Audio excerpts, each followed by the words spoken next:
coolers. After all these years, we hear all the promises, faithful promises. We always hear. We're gonna fix this road and wait. But all we get the patches. We don't know when the patch, it does worse. It does come like a stick in the bucket. Right. And we need the road fixed now.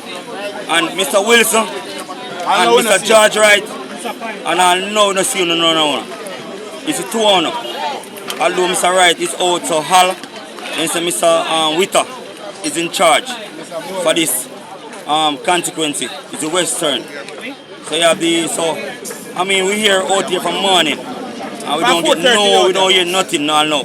So we still going tomorrow morning again. Yes, again and again.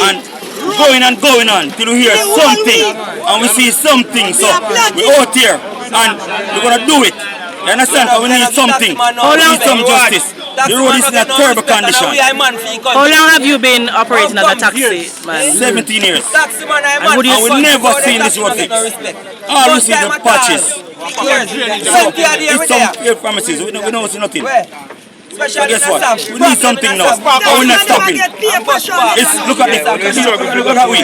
We don't want stone. We don't want no man, no stone. We want it fixed. We don't want patches. We want it fixed. Fix up Properly fixed. Okay? Yes, so. Until all this, everybody, I don't want to see this. All right.